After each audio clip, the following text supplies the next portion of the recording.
this. Technology always messes up.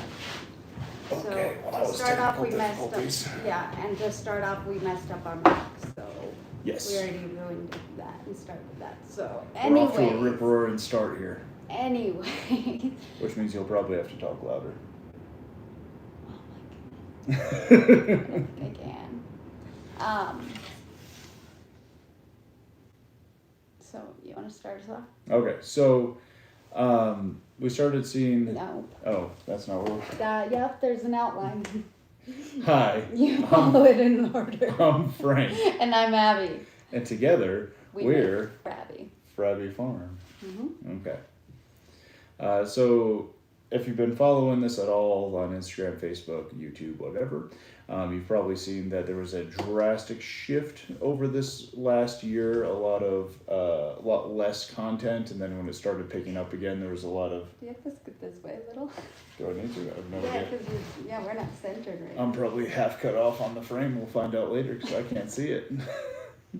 And you know, maybe you felt like we left you. We ditched you guys. Yeah. But yeah, we've had a lot going on. So No, it was just chill. Where to start with that? On the next line. Happy. All right, so essentially, Abby started feeling not garbage so well. Yeah. Or about halfway through the year, probably in June. Yeah. About when we started getting into July, when farmers markets started picking up, we started doing a lot more stuff with the chickens. Everything was out on pasture. We were getting bi-weekly deliveries of chickens here, going to get feed. Like there was a lot of moving parts, a lot of stuff going on. I was working a job, so Abby was helping out a lot more with the chickens, and there was a lot of stress there. Yeah, and then I thought I broke my shoulder. Yes. Because I was opening the. Yeah, Abby, we have some chicken hutches, some brooders that we. I reached in and I reached like this, and she twisted something in her neck, and that's where this all started. Is we thought this was a strained muscle in her neck. Yeah. So basically, end of July, we went to the ER. At that point we had to add Connor in to take my spot. Yeah, we had to hire some help in order to. I don't think you can see what you're doing. Well, I can't wear my glasses because then they reflect and yeah, people are that's just fine. yeah. But yes, we had to hire some help to replace Abby. So that was a lot as well. And Abby's deleting all our notes. Yeah, because you couldn't see what you were doing, so we're right here now. Yes. So at this point, we're basically Abby was very unsteady on her feet. And then I was like holding on to my friends, so like when they came by or whatever, they were holding my arm to walk around the farmers market, and like the actual kids, like Leia, my cousin. Yeah. I was grabbing her shoulders and literally having her walk me around the farmer's market. Like, it was crazy. We were employing children as walkers. Literally. Children as medical devices. Look it up. It's a thing. Yeah. What? Children as medical devices. Okay. That was so at this point, we really knew something was wrong. At this point, we still thought it was probably just a pulled muscle, something like that, something throwing her body out of whack. So we went to the ER. We tried to go to the urgent care. They said there's nothing they could do. Yeah, the urgent care would have been the last video they saw of me going to the urgent care. Well, we tried to go to the urgent care and they wouldn't take us. No, well, they took us, but they adjusted my crystals. No, that was the ER. No, the urgent care was the first Mesa building. Ridge. Yes, in Mesa, when we went to the one in Mesa Ridge. Yeah, they took me in, but they didn't do anything. No, they were just... the urgent care is the first building we went to, and they didn't take you in. So they sent us to the ER. That's why we went to the ER. No, well, I mean, if we're not factoring in the urgent care, the first... I'm just. If we're not factoring in the first urgent Nope. care that literally didn't take me and sent us to the one in Mesa Ridge. Yes. They let me in and they actually like put me in and like had me fill out a bunch of paperwork and stuff. And then that's where that crazy girl was like, I need to rotate your crystals. No, that was the ER. No. Yes, it was. It was no. That was the emergency room. No, it wasn't. It was here in Mesa Ridge. We're gonna drive up there right now. Yes. Yes. It was in Mesa Grid. It was in Mesa Ridge. With it the was, skinny I'm gonna girl. bite this off. Get it out of my face. It was. It was with the skinny girl in Mesa Ridge. Yes. After that, we went to the actual emergency room. No, that was an actual ER. Oh, was it? Yeah, it's labeled as an emergency room. No. Yeah, no, there's an urgent care facility across the street from there. But that place is labeled as an emergency room. But they didn't want to keep us there because they didn't have anything to do medicine and blood so work. so and all basically that. we went in. She said, well, maybe you have benign positional vertigo. Threw some muscle relaxers at Abby. And adjusted my crystals. Adjusted I'm her. still really mad about the stupid crystals. Like that's So here's why the thing. I can't move on. Ear crystals are a real thing. Yeah. You do have crystals in your ear that help with balance. They can become dislodged. And there's a thing called the Epley maneuver that is a real legit medical maneuver that you can do that can help readjust your ear crystals. But when a doctor walks in and says, well, maybe it's your crystals, like It sounds so crazy. it doesn't have the ring of authenticity that you would like in an emergency room. Yeah, literally. So that obviously did not help at all because that's not what was going on. Mm-hmm. So at that point, we were trying to schedule with a primary care physician to see a neurologist to see something. And we started asking for a lot of help at that point. Like even before that, we were having to ask for help at the farmers markets. At the house, I was hiring people to help me clean and to help me like go and do a clutter clear out to help me because do I all was working that. full time and doing the farmers market and the farm stuff at this point as well. Yeah, so at that point we were doing that, Abby and that's when I face planted. Yeah, so That was so before during the hospital. That was like you're still fast forwarding the journey of what we were doing. Like literally, I face planted when one of the girls was here helping me put away my stuff. And at that point, I had lost a lot of weight, so I was like, okay, well, like get rid of my clothes because this stuff doesn't fit. And so they were helping me do that. And then she got her dress and she was like, can you try this on? And I was like, sure. So I got up, and as I got up, I literally I don't even know what happened. I just face planted, but I was able to catch my face with my nose, or my hand with my nose. And so I was able to catch my thing, but I face planted. And she was able to break the fall with her face. Yeah. And anyway, so we still kept trying to find, before we even went to the doctors, we were still looking for help. So at that point, Frank was your chiropractor, right? Yeah. So at this point we were like, all right, something is definitely like really out of whack because things had been getting better up until that. This was in like August. I think this was in like November. So things had been getting slightly better, slowly, moderately, but they had been getting better up until that point, and then they started kind of rapidly declining before Thanksgiving. Chiropractor, we went in October because we got the October themed snacks at the Provision. So that's when your chiropractor was. I have a picture with my little pumpkin thing and that was it was after Thanksgiving though. No, because we were in New York for Thanksgiving. Yeah, I know. And we had done it when we got back. No, your chiropractor was before that. Your memory is shot. I'm the one with damn brain damage, and I can actually remember. That was when we were sitting in the thing, and you went to the chiropractor, and you had me sitting outside in the leaves because the leaves were changing. That was still in October because we have the picture of us going and taking pictures with the leaves because you took me out there. And we had our little picnic, and I took pictures in the leaves over there in Bear Creek. No. Yes. No, and I'll prove it to you. Can you just... I literally looked this up so that I would have it perfectly in order. Because so here's the deal. we went to see Okay, you just make the story however you want. I'm going to go home. Yeah, please. We went to see the chiropractor on a Saturday. Yes, that was still like in October. Are we agreed there? In October. On a Saturday. In October, yes. Okay, but it was a Saturday. Yeah, obviously. Okay, and we saw the ophthalmologist, like the eye doctor. That week, following week, or whatever. Yes, it was the next Tuesday. Because she sent us. Why did she send us? Huh? Why'd she send us? Why'd she Why did he send us to her? Yes. So essentially, the chiropractor was looking at Abby's motion, Abby's eyes, and he saw a lot of stuff he didn't like. He kind of identified it as a neurological condition that was outside of his training, and he didn't want to touch it. So he sent us to his wife, who's an ophthalmologist, which I later learned is basically an eye doctor that also has a medical degree, can do surgeries, like they're real, live, legit doctors. They do a lot more than just prescribe eyeglasses, basically. So anyway, on a Saturday in a month I'm about to prove was Okay, December. I'm just saying that, like, yes, that's true, but you were jumping up the gun on this. So the next Tuesday we went to that ophthalmologist. Are we agreed there? Yeah. Okay. That was that in October. That was still in October. Okay, so that next Tuesday we went to see the ophthalmologist.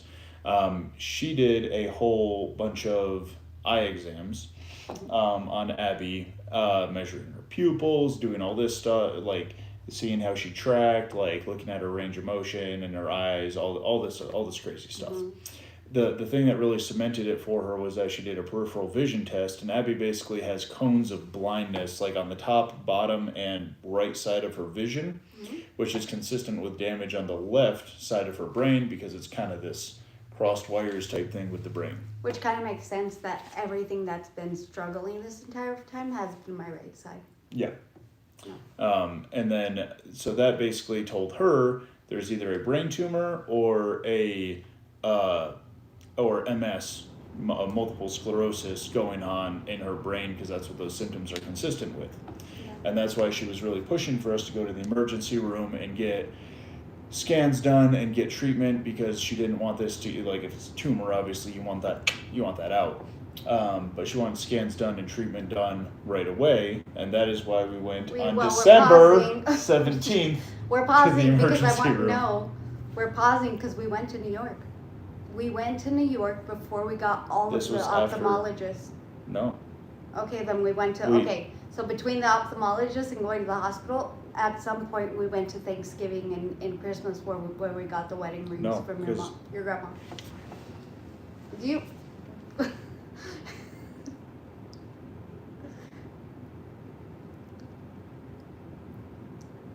Yeah, go back to Thanksgiving. There we go. Okay, I'm looking. Uh-huh. Is that a point? Hold on, let me see. No, because I'm telling you, because the 17th is when we went to the ER. When did we go? Okay, yes, but when did we go to Thanksgiving? The 17th was when we went to the ER, and we went to the ER on the same day you went to the ophthalmologist. No. Abby? Okay, then yeah, that's the one was that the time that we went to the hospital and sat in the fitting rooms for 6 months or for 6 hours? Yes, that is the one. Okay. I see, I got you. What are we doing? I'm gonna find that appointment number. Look for that. Well, I keep Anyway. talking about. Anyways, we went to the hospital and sat there for 6 hours. We even wrote on there before Christmas. If it was. Oh yeah. But I mean, a lot of people that have been watching this, we need to chill and actually not keep fighting about what we're sharing our story about. Like, chill. Just know I'm right.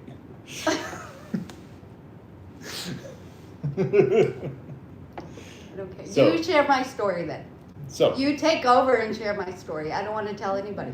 we went to the hospital on the second time before. I still want to tell them about going to Thanksgiving. Okay, I'm gonna make sure the live stream's still running. Actually, you tell them about Thanksgiving. It's the same live Anyways, stream. we ended up going to Thanksgiving at some point in this story. I don't know when, but we did go to Thanksgiving, and I did post a lot on our story.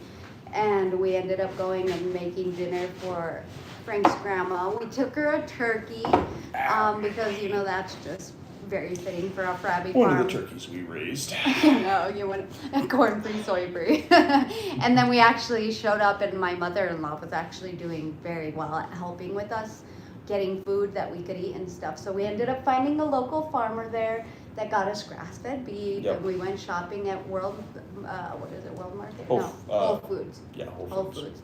And so we filled up her house with all the groceries we could eat.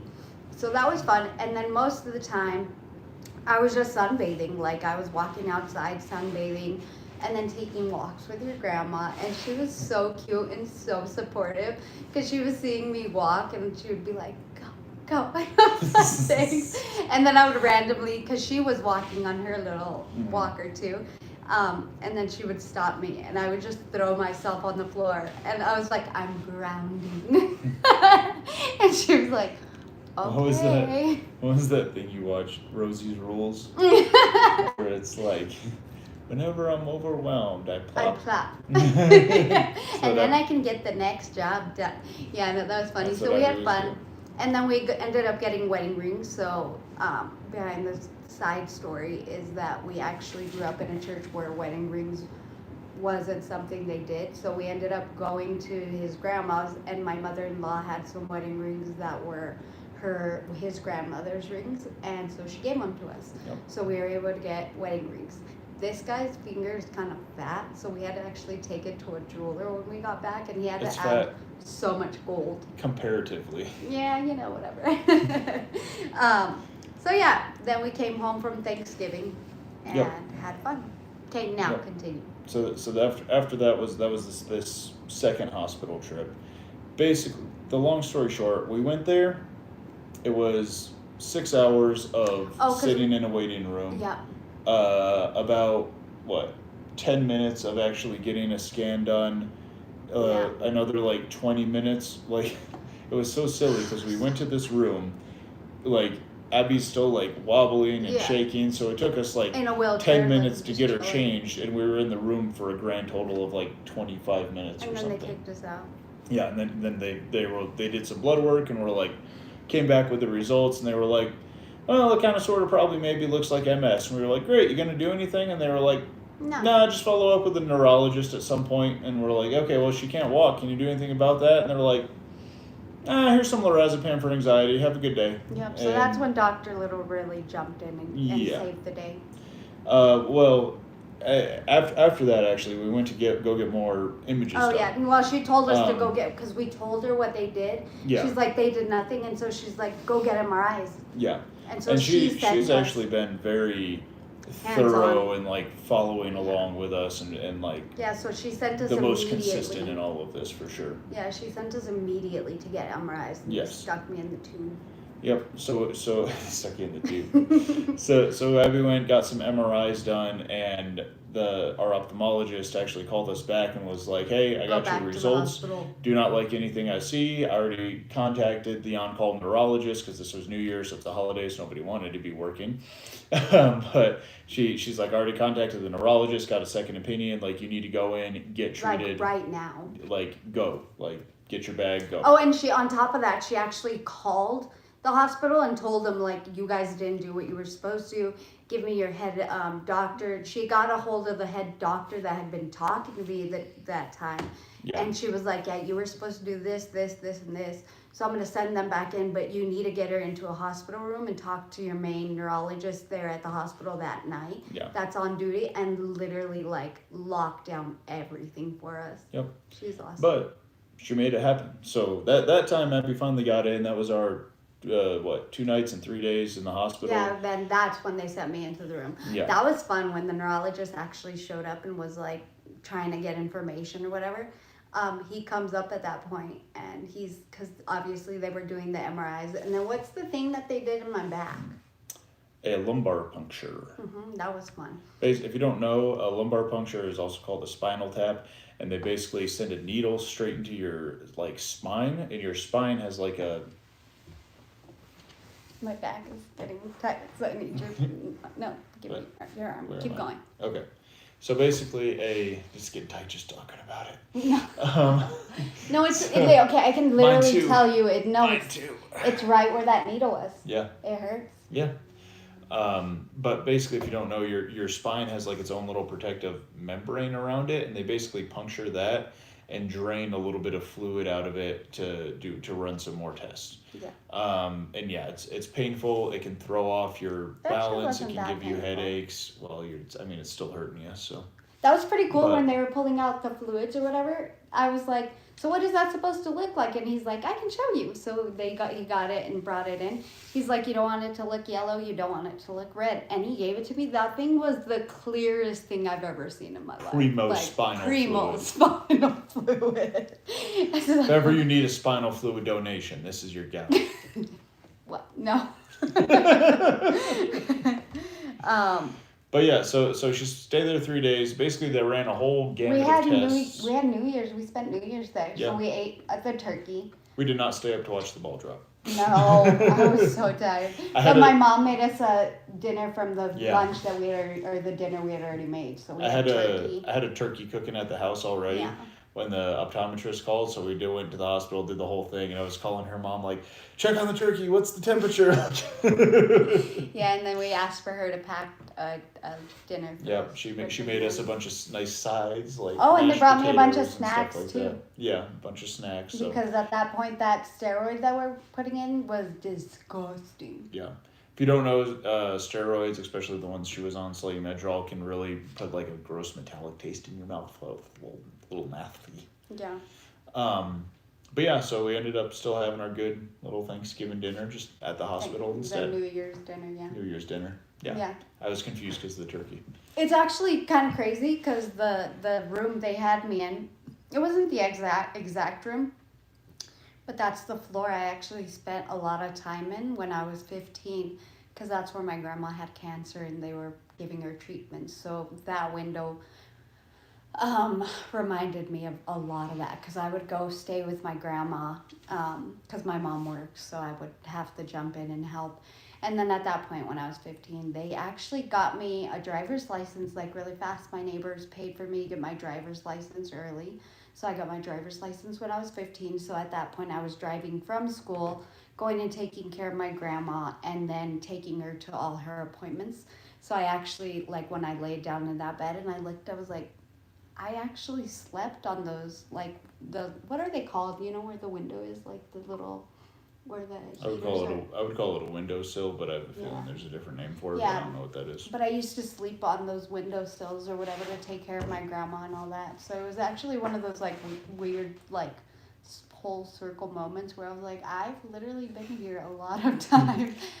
So like, this is oddly familiar. And it reminded me, I was like, there is so much trauma with my trust in the Medicare system from that. Like, I literally didn't have trust for them there, which thank God that we didn't trust them. You really have to, like, work hard for getting your medical stuff figured it out. That's been our experience. Yeah. But thanks to that ophthalmologist, we did get a appointment with a neurologist. Yep. So basically we left the hospital and drove straight to the neurologist. Mm-hmm. And because that day that doctor was like, okay, do you have an appointment? We were like, yeah, at 3. He's like, I'll get you out of here, so let me make sure. And he did. He got on the ball and was like, okay, you guys are getting out at 2:30. That'll give you time to drive, and then you'll literally show up at your appointment. So he did pretty good too. Yeah. That was great. Yep. But that neurologist actually, like, affirmed the diagnosis, because the hospital really wasn't willing to say anything. Mm-hmm. They were like, well, this is consistent with MS. And we're like, so it's MS? And they're like, no, we can't verify that. So the neurologist was like, yes, you have MS. And then she showed us cool pictures. Yeah, walked us through all the pictures of all the lesions in Abby's brain. So cool. So cool. I should post a picture of it on the what is it called? Whatever, I'll figure it out. On YouTube, I can post a picture and show the picture of the little butterfly in my brain. Oh, yeah. There's a butterfly right here. But anyway, so Abby's got lesions all over the place. Mm-hmm. Everywhere. So they sent her in. Oh, and in my spine too, no? Yeah, they're in your, like, C1, C2, all that. Yeah. So they sent her in for another round of steroids. And that was what we did all this week. And yeah, I got to meet a lot of lovely people, and they kept doing the steroids. That's where I was sitting in the comfy chair. Yes, the nice warm chair. So some of you might have seen that. I think Abby did another live stream on that. But that brings us to now. Yep. And I'm going to check and make sure this live stream's still running. Okay, thanks. Because it likes to shut down. Ow, my knee. So, you good? We're doing good. How much time are we on? We're at 25 5 minutes Nice, almost. solid. 24:30. I can't close this. I'm gonna need your help. I can't lock it. I'm struggling. I'm just gonna let them watch me struggle. Heavy.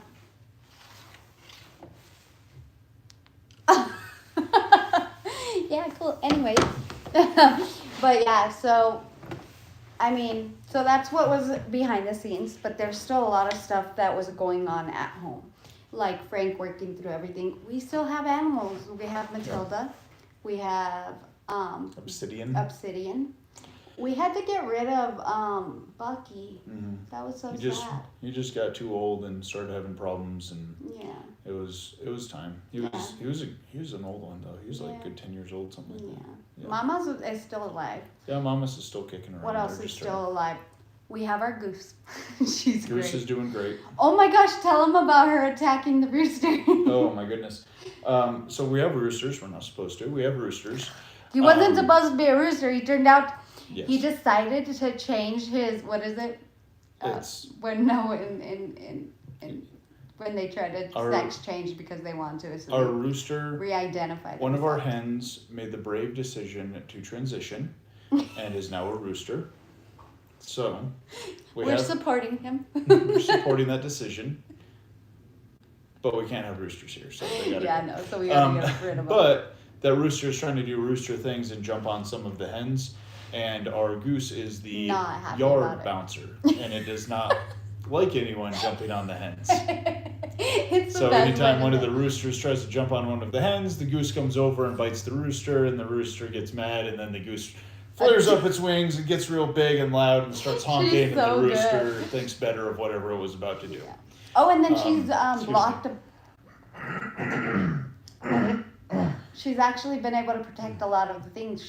There was one morning, I don't even know when it was, but I literally woke up and I panicked because I was like, "That's a rooster," or not a rooster. Sorry, that's a hawk. So I got up and like waddled my way over to the window, and I was like, "That's a hawk."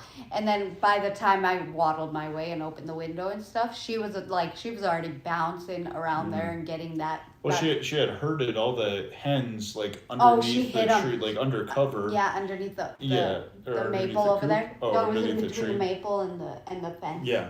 So she got them under one of our trees and like got them all under cover, and then was out in the middle of the yard with her wings wide open, just screaming at the sky. Yeah. It was so and cute. And the hawk stayed away. She did her job. That hawk did not want to come down and mess with that goose. Yeah, so and there's been a couple. I think like 2 other times that a hawk has tried to swoop in, and then the crows will start crowing, and she's already like attacking. So. But the goose is on it. We love her. Yeah, we've lost zero chickens.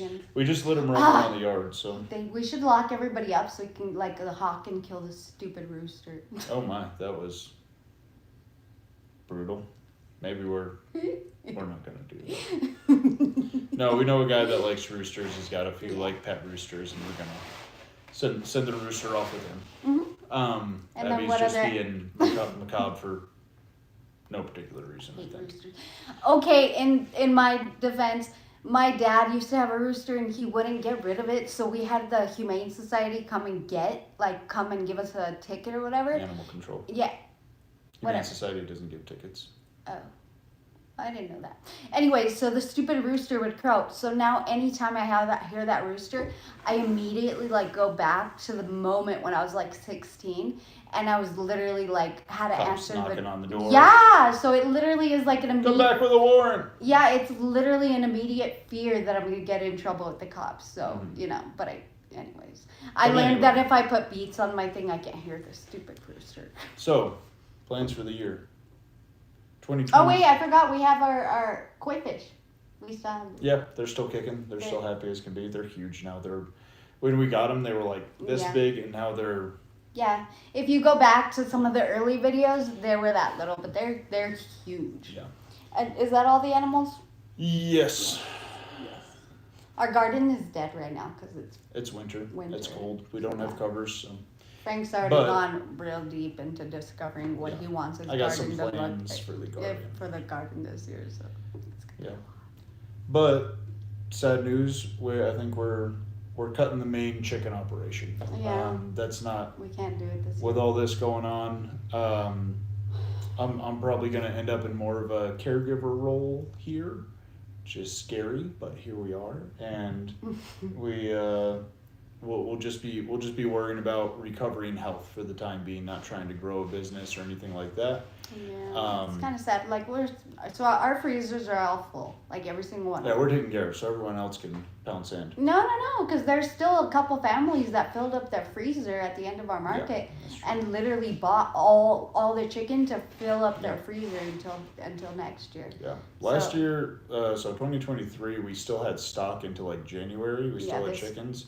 This year was like we had to cancel the last 2 markets because we had nothing. Yeah, we had pre-orders all year long. We couldn't keep anything in stock, and I was excited. I was like, 2025. We're gonna do 600. We're gonna do 600 chickens. We're gonna grow the business. We're gonna get more customers. But that's not. We got to prioritize health and family first. So that's what we're gonna do. So the YouTube, I think we're just gonna be focusing on growing our garden, maintaining our house, sharing the wealth, our bounteous garden with their neighborhood. No, I was saying my life of what we're doing to learn about how to live with this. We're gonna do garden therapy this year. Yeah. But yeah, we'll still raise a few chickens if you like the chicken stuff. We'll still have a few meat birds that we're raising, but that's just gonna be for I think we're only private consumption. I think the second half of the year we have to do 25. Because that's when we're gonna end up not having any more chickens is in the summer. Yeah. So at that point we would raise just 25s to restock up our fridge. But yeah, we'll either do 25 or 50. No. Well, 2 batches of 25. Yeah. We talked about this. It was like a chicken a week. Maybe. We'll see. We'll see how. We can go to the farmer's market and buy corn-free, soy-free chickens from another farmer. Yeah. Whatever I can find them. The world is our oyster. Yeah. But yeah, those are our plans. We're going to be laying low, cutting back, taking life slow, resting, recovering, recuperating. And by laying low, you guys saw the. And by laying low, I mean we're going to be digging garden beds. We're going to be raising animals. We're going to get pigs. We're going to get chickens. We're going to get gold. Yeah, he wanted to do pigs. I was like, I physically can't. We're going to grow enough potatoes to feed the world. He wants to go gold panning a lot, and I'm like, does my wheelchair even get to the river? I want to dig holes in the ground. That's all I really want. Frank has no chill. He has to be doing something very hard, doing a lot. Abby. No chill. Abby. Mm-hmm. If you were a man, I'm not. You would understand the masculine urge to dig holes in the ground, and you find reasons you're digging holes in the ground later. You're like, someone comes up and you're just digging a hole, and someone comes up and they're like, what are you doing? That sounds like a very painful way to live. And you're like, I am gardening. This goes in this hole. I'm planting a tree. Someone comes up, you're just digging a hole in the ground, like, what are you doing? You're like, I am looking for gold in this dirt. I think it's in here somewhere, so I'm gonna keep digging till I find it. Okay, so you can focus on the garden. So trench warfare was invented. Okay, so focus on the garden. You have to fill all the new garden beds with dirt. You're gonna be digging all that dirt from somewhere. That's another thing. I'm gonna try to find so much horse poop this year. Manure. Oh, and then we want to see if we go to the zoo and get their manure too, huh? I was going to call them and ask. I have no idea if that's something they'll do. Because I imagine somebody's already on that. And I also imagine that they probably don't want that manure to get out into the world because there might be some kind of disease, parasite or disease that's native to Africa. And it's fine if they compost it on site there. But if they send it out, then it's a problem. Or, I don't know. But never hurts to ask what they're going to do. Say no? Yeah, so we can try. Yeah. Anyways, that's Frank's goals. My goal is to chill. How'd you grow your tomatoes this year? They look so big and ripe. What'd you do to them? Elephant poop. So my side of the story, where I want to, do my side, is I literally want to heal. And one of the big things with MS is anxiety. So hence the whole journey of changing churches last year and all that, and how much anxiety that gave me. And then I'm going to be sharing because that's something that a lot of people go through. There's from going around looking for churches last year, we discovered there's so many cults. Like, To be fair, there's more normal churches that are just fine and filled with good people, and like they're just striving and trying to make their make their lives. I mean, out of all the churches we went to, there's only like 3 or 4 that I would be like, oh no, there's some problems here. yeah, that's true, I guess. But yeah, there was a lot of cults. Like the one church that thought the like real pope died in like 1874 and like got replaced by like the Antichrist, and like they only their church has the real pope, and yeah. Yeah. Anyways, we'll share about that later because I figured like organizing all our content because I can't do much, so I'm only spending like 20 minutes maybe like Yeah. working on stuff, and then Part I of get the MS in her brain is that her eyes have struggle focusing, yeah. because it's affecting her ocular nerve. And I'm having so to think, and it actually is messing with Yeah. my creative part of my brain. at some point we'll go through and show all the pictures of all the lesions that she has, but it was literally like the doctor was going through and was like, this is in your frontal lobe, this is how you think complex thoughts, this is in your motion center, this is in your balance center, this is in your hearing center, this is like. So as Frank is doing his gardening this year, my main focus is actually figuring out how to get rid of stress and all that stuff. The good thing is not a lot, but like a big chunk of the stress was the chickens and trying to keep up with this one and his job and his college and all that. So luckily we're slowing that down. So my big goal for this year is literally to figure out how to actually get rid of stress and de-stress and actually just focus on the here, the now, and what we're doing right now. And enjoy for the first time in our life, because we've been going so fast, that for the first time enjoy that we're just spending time together. We're just here. Yeah. That's a good note to end on. Is that Everybody's got to everything? be somewhere, and here we are. So anyways, if you watched the video, definitely like and subscribe because we're going to keep posting stuff and try to be very active. And then if you find us on social media, you'll see random stories that we post. So follow us on Instagram, Facebook, and YouTube under Frabby Farm. Anyways, thanks for listening, and we'll see you guys next time. Frabby out. Yep. It's taking a sec to get. Oh. Wait, how do I turn this off? Oh, we have comments on here. Oh, nice. Oh. Flixor says, hey, can I get some motivation for my board exams? For reference, they are the biggest exams in India for a school goodness. going. You got this, dude. You're going to do great, Flixor. Yeah. Flixor? I just know it. I don't know how I know it, but I know it. Is there any other comments? It's gonna be wonderful. You've studied hard, hopefully, and you're gonna do great. Shell has a laughing, crying emoji. Love heart says That's hi, funny. and Henry Molina says actividades de español. Nice. I mean, yeah. I don't know what that means. Okay, thanks and bye. Now you got it. No, it's still going. Hold on.